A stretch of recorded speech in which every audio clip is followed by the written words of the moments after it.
চট্টগ্রাম নগরীর সড়কে দাপিয়ে বেড়াচ্ছে নিষিদ্ধ ঘোষিত কয়েক হাজার ব্যাটারি চালিত রিকশা। বেপরোয়া গতির ফিটনেসবিহীন এসব রিকশায় প্রতি মাসেই প্রায় অর্ধশত দুর্ঘটনা ঘটছে। এরপরও এসব দেখার যেন কেউ নেই। তবে মেয়র বলছেন, ট্রাফিক পুলিশের সাথে সমন্বয় করে প্রয়োজনীয় ব্যবস্থা নেওয়া হবে। এখন জন্ম সনদ দিয়ে খোলো বিকাশ স্টুডেন্ট অ্যাকাউন্ট।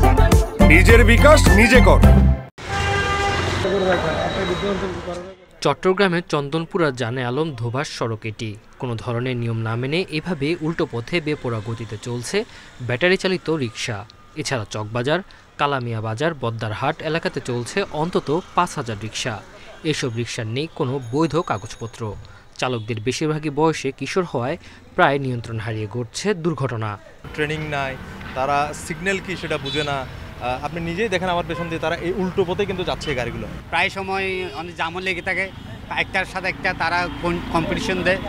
একই অবস্থা লালখান বাজার, আন্দরকিল্লা, বাইজিদ, আগ্রাবাদ, পতেঙ্গা সহ নগরীর বিভিন্ন এলাকায়।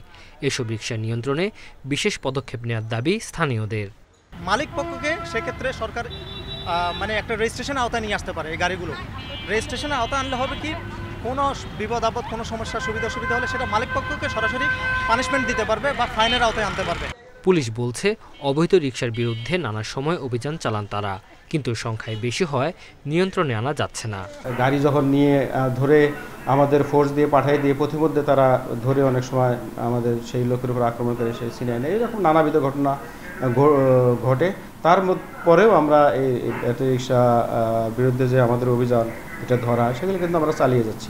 ব্যাটারি চালিত রিকশা বন্ধে পুলিশের ট্রাফিক বিভাগের সাথে সমন্বয় করে ব্যবস্থা নেওয়ার কথা বলছেন সিটি মেয়র। প্রতিনিয়ত অ্যাক্সিডেন্ট ঘটছে এবং প্রতিনিয়ত অনেক মানুষকে পঙ্গু করে দিচ্ছে এই ব্যাটারি রিকশা। তাই ব্যাটারি রিকশা বন্ধ করার ব্যাপারে আমরা উদ্যোগী ভূমিকা গ্রহণ করেছি এবং ট্রাফিক ডিপার্টমেন্টও আমাদের সাথে একমত হয়েছে। চট্টগ্রাম মেডিকেল কলেজের অর্থোপেডিক বিভাগ জানিয়েছে, ব্যাটারি চালিত রিকশার দুর্ঘটনায় প্রতি মাসে অন্তত অর্ধশত মানুষ আহত হয়ে ভর্তি হন হাসপাতালে। Independent news.